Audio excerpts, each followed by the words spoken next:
What's up? What's up? Get on a couple minutes early, see if anybody pops in. What a play. Daily Dose of Yankees already here. What's going on, man? What a play by Andujar. Yeah, man.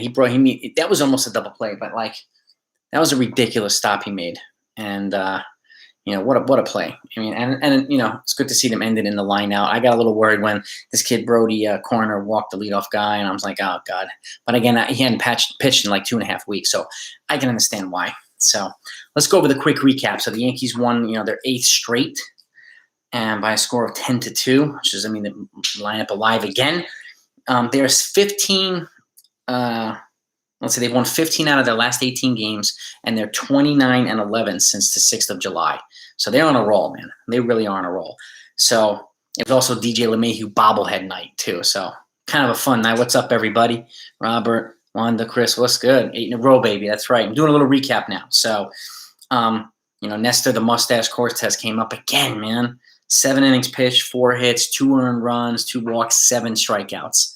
He keeps coming through, man. All reliable. Kind of like a rubber arm, like freaking David Wells did, man. It's love to see it, man. And then Joely came in and threw a clean 8th, and then Brody Corner came in and threw a clean 9th. So, but along the way, Luke Voit went 4 for 5 with 4 ribbies.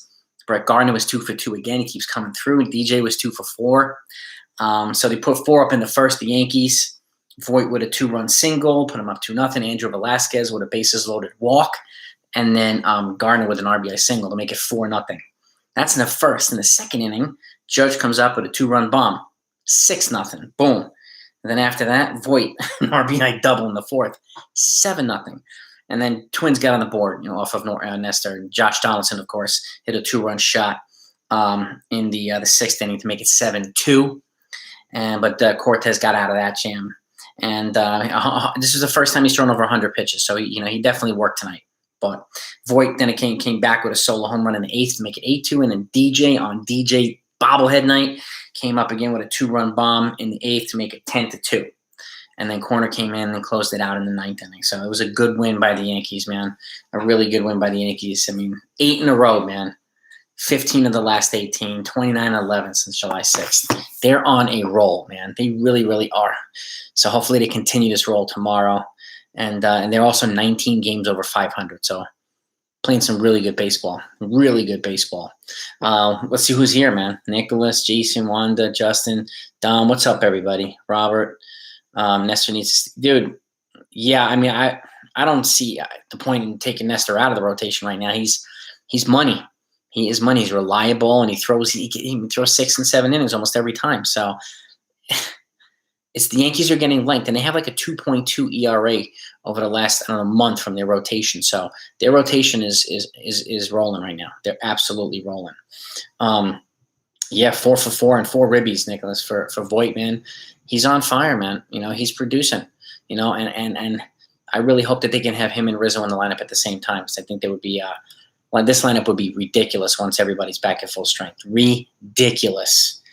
Dude, runner on first, no out for the Rays, bottom of the 9th. Are the White Sox still up on the Rays?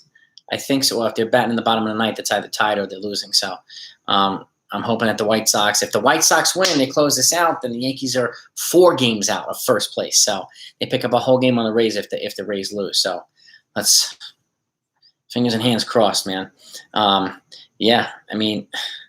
Dude, the Yankees are just playing, and they're finding ways to win. They're just playing small ball. They're manufacturing runs. They're hitting home runs. They're doing a combination of everything, and people are coming through left and right, and it's so refreshing to see. It really, really is, man. And, and Voit, you're right, Andrew. Voit is proving why he should be an everyday guy. So, and it's not that Rizzo doesn't. I think both of them should be there together. There is a way to do that, but Stanton's got to play the outfield. And again, we talked about this before. You have rotating DH days or rotating off days. Stanton, Judge, a day off at least once per week. Gallo, a day off once every other week. Keep those guys fresh. And then you rotate, Rizzo and Voit, DH and first base to give these guys a rest as well. So, but they all need to be playing on a regular basis, all of them. But at the same time, simultaneously resting them, of course, as well. And it is possible to do. So, dude, do I think Nestor is right now, Tim, I do. He'll probably be, the way he's pitching, right now I'm gonna say it's probably Cole, Taillon, Montgomery, and Nestor. I don't know if they'll put that pressure on Hill. They might have him come out of the bullpen, but I don't know.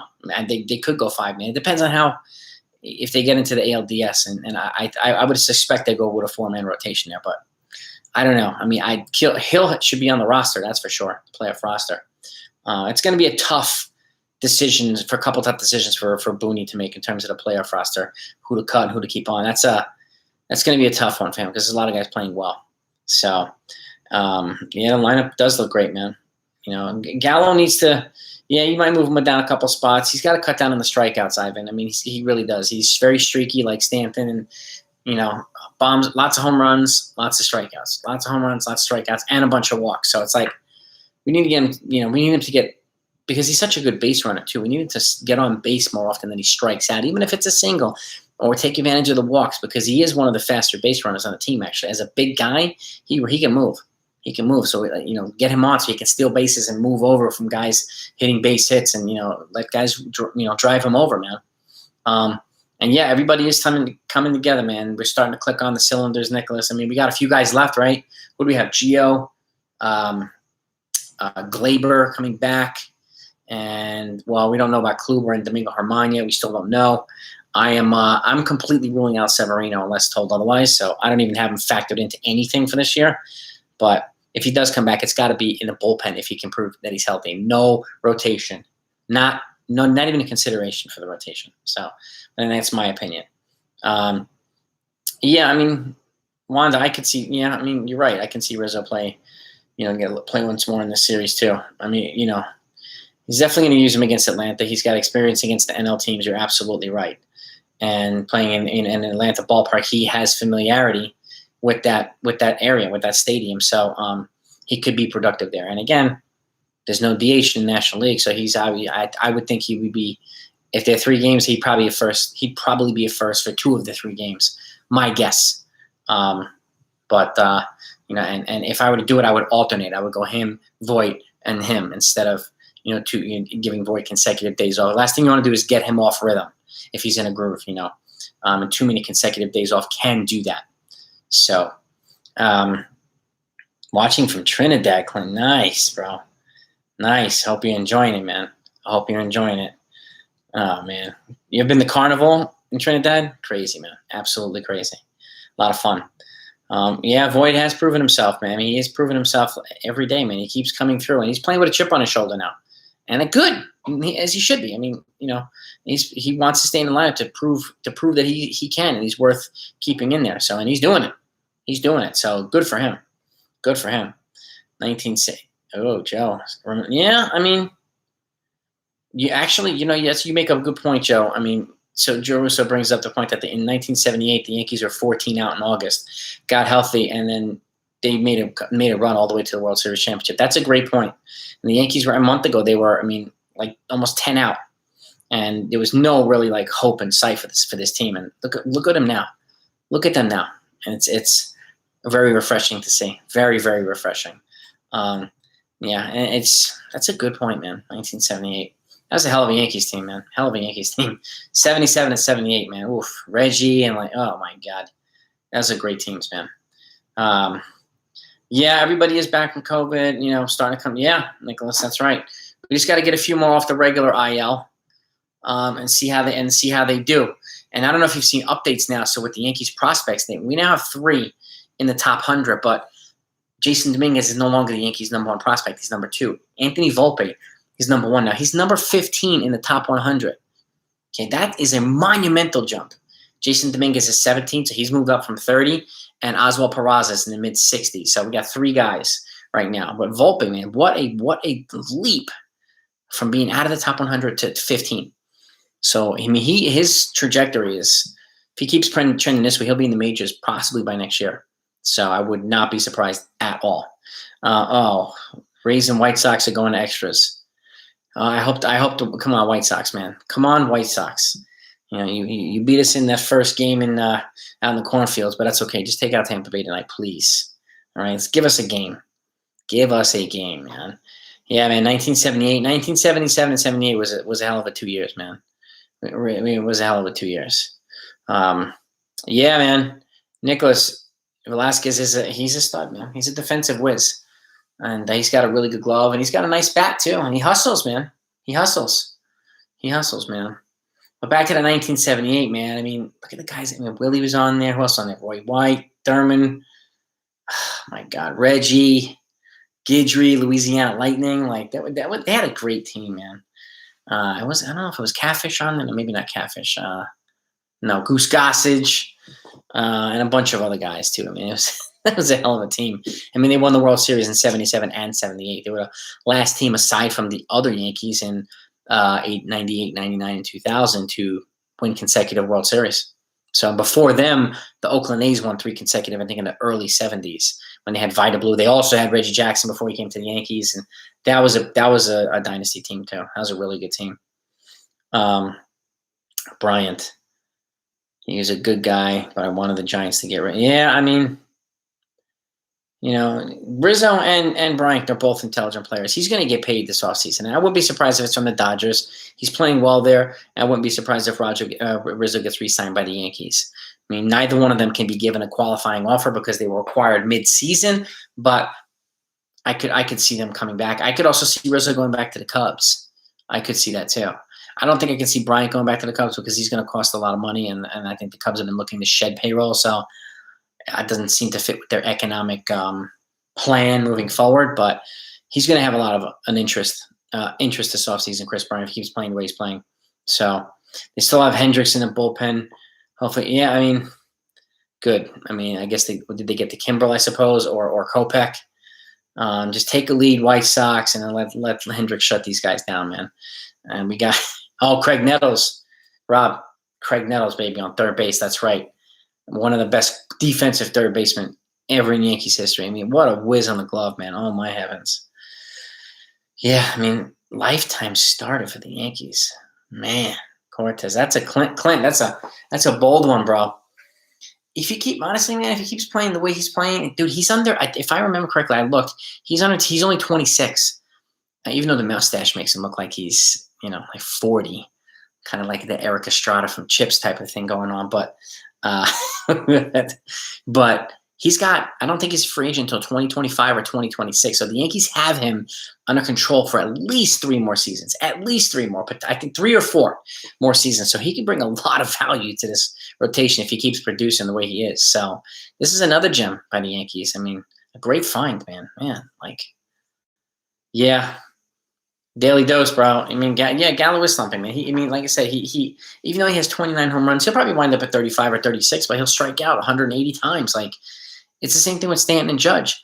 It's when Judge hit 52 home runs, he had I think it was 208 strikeouts, which is he set the MLB record for rookies, and that's a lot of strikeouts, man. A lot of strikeouts. I'd like for Gallo to kind of draw some more regular contact as well, but because he's such a good base runner. But yeah, I mean, in terms of Severino, Daily,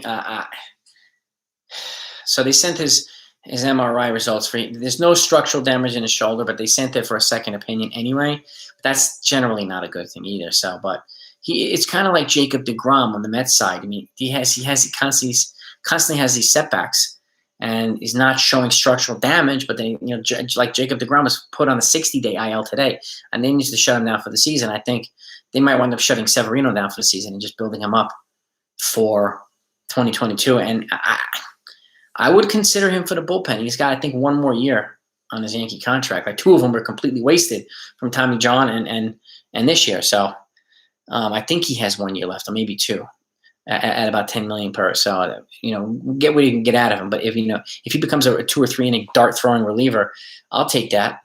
Especially if they move a Chapman or a Britton, I'll take that.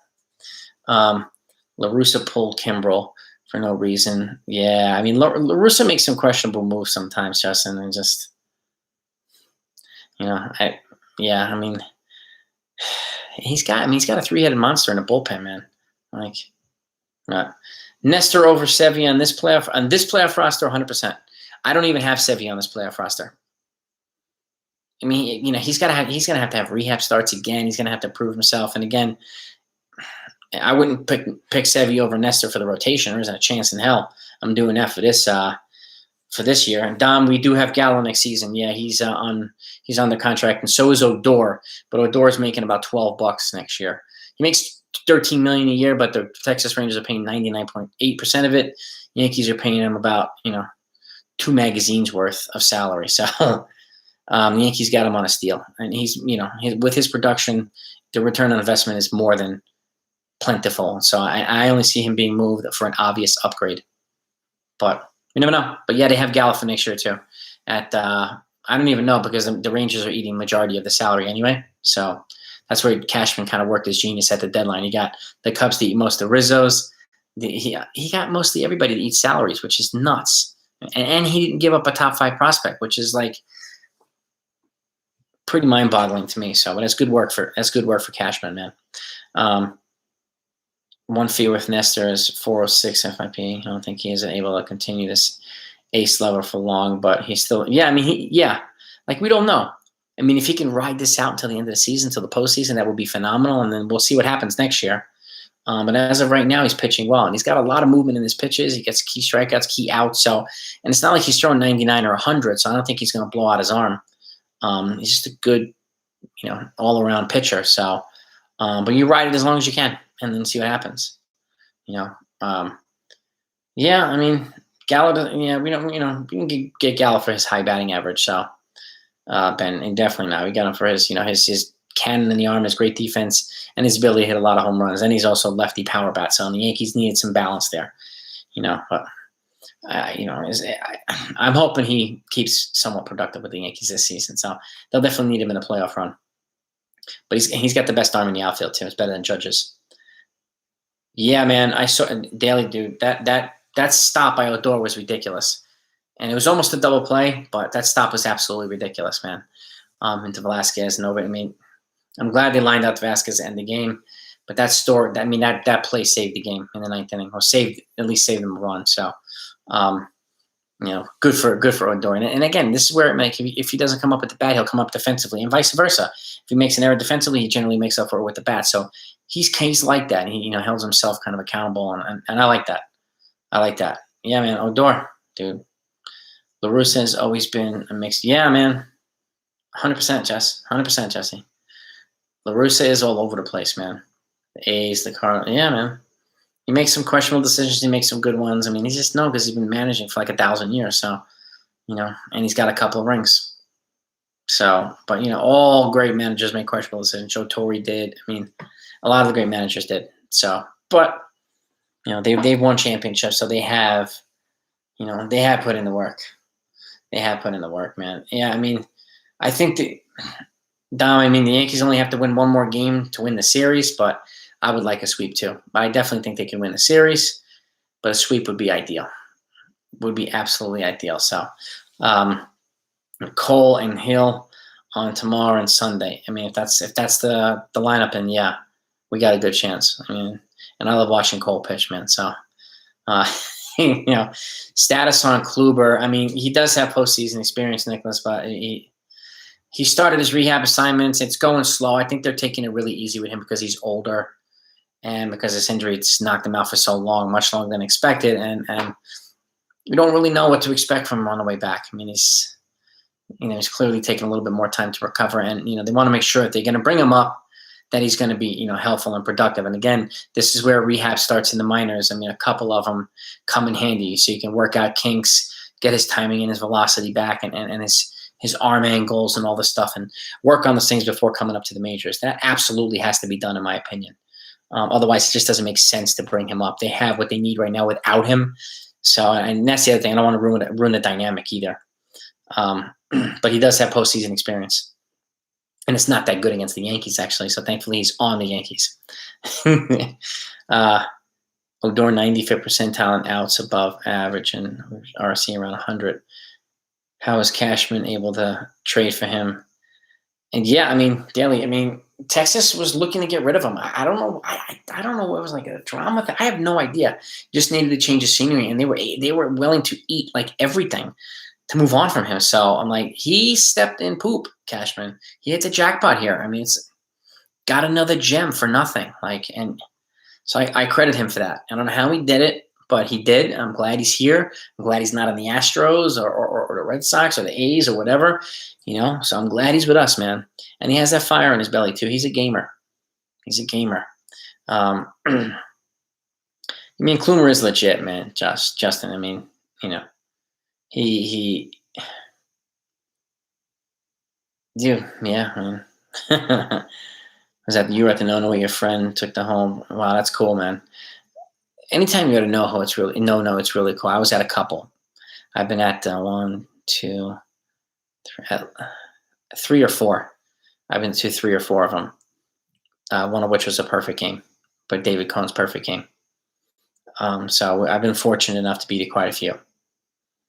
Yeah, I mean, too many strikeouts, Joe, for Gallo, man. Way too many strikeouts. I mean, it's just, and but at least, I mean, and what's frustrating, he's striking at mostly at fastballs or stuff that's over the plate or near the plate. He's not swinging at stuff that's 8 feet out of the plate like Stanton does a lot. And Judge does sometimes, and like Lieber Torres does.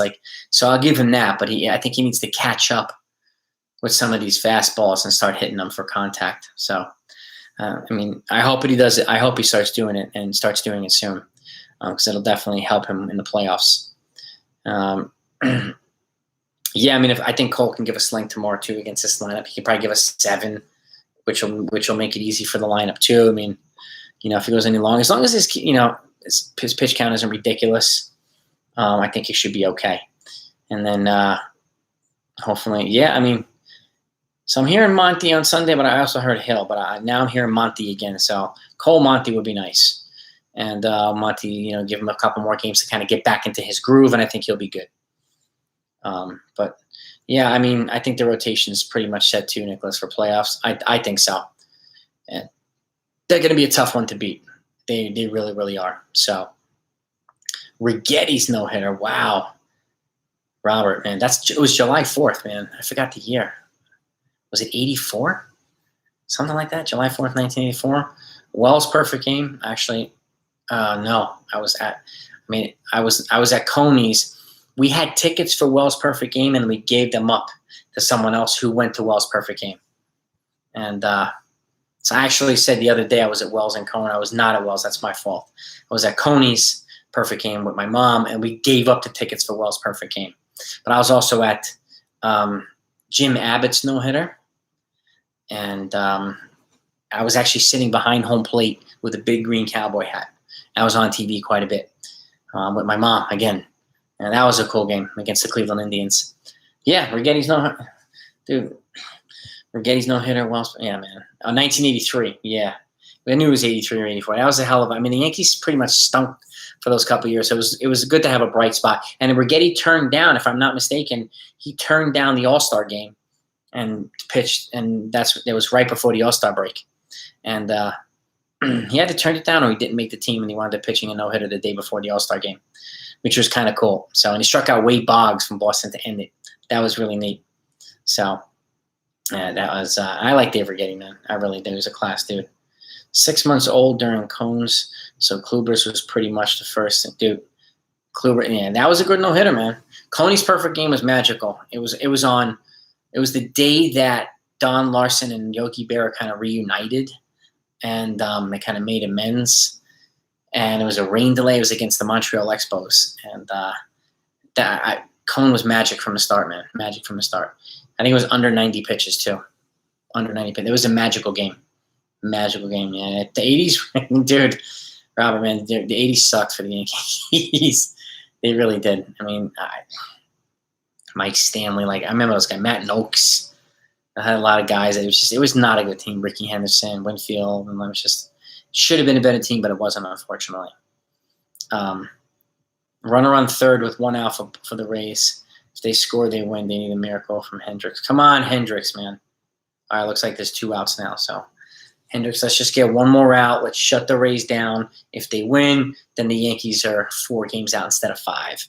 Anytime they can pick up a game like that, that's a good thing, especially with, I'm hoping that they take these 2 games before going to Atlanta, because Atlanta's going to be a tough series. They're playing really well, and they have a good team. So which players would I do for September call-ups, Daily Dose? Greg Allen.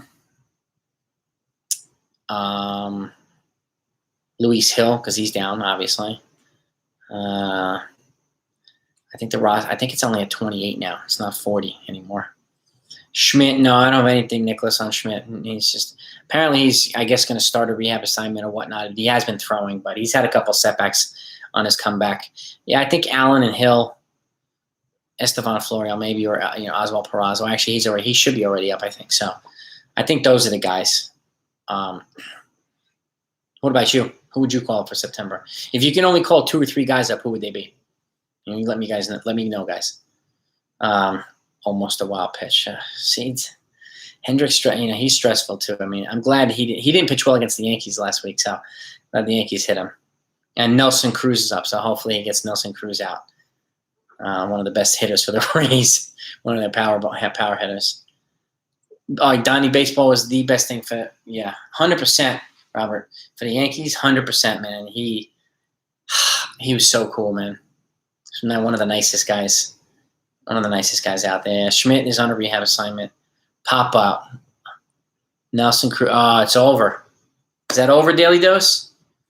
White Sox win? It's easy. Luis Hill, because the dude, I mean, Luis, I would call up Hill and Greg Allen would be my 2 guarantees. Oh, tied. That's right. Sorry, Daly. Yeah, all right, White Sox. Let's get a run here. At least they got out of the inning, got out some of that meat of the lineup. White Sox, let's score, boys. Let's score. Get that runner on second now with the extra inning. So, I mean, come on, let's get somebody over here and get a run. Well, we'll see. But, hopefully they beat the Rays. Hopefully the Yankees continue the momentum. Yeah, my 2 guys would be Greg Allen and Luis Hill. No doubt about it. Would be my 2 call-ups. Anything beyond that, I'm not sure. It depends on how everybody's doing it. If there are 2, I think it goes from 26 to 28, if I'm not mistaken. If it goes further than that, then I would be calling up a couple more, a couple of pitching arms, and like Steve Ridings and some of those guys for the bullpen, and another position player, maybe Rob Brantley, a backup catcher to give Higgy and Sanchez a break on occasion too. So, but those would be my guys, man. Those would be my guys. So. Gillen, right? Yeah, man. Ridings. Yeah. 28 for September. Yeah, so the Yankees only get to call up 2 guys. So mine would be Hill and Greg Allen. Those would be my 2. And but Hill and Ridings is good too. I mean, any extra arms in the bullpen would be great to kind of give these guys a break. And anytime they can give the veterans a break is a good thing. So, but dude, another good video, man. Another good one. I appreciate you guys coming out, writing some real work. But yeah, I mean, I think you need some regular work. I'd be working him regularly just in case they do call him up. But Ridings has he's got a live arm. He has a really live arm. So I like what I've seen from him. So he's definitely a keeper for now. So, but thank you guys for coming on. I'm going to get out of here. Go enjoy your Friday night. And one more thing, Yankee fans have to be happy. The Rays are blowing through. Yeah. Jesse, let him blow through it. Let him wear out the bullpen, man. Absolutely. 100%. 100%, man. But go enjoy your Friday night, folks, and we'll do another one tomorrow night after the Yankees hopefully beat the Twins for a 3rd straight win and their 9th consecutive win. So enjoy the night, and I'll talk to you tomorrow.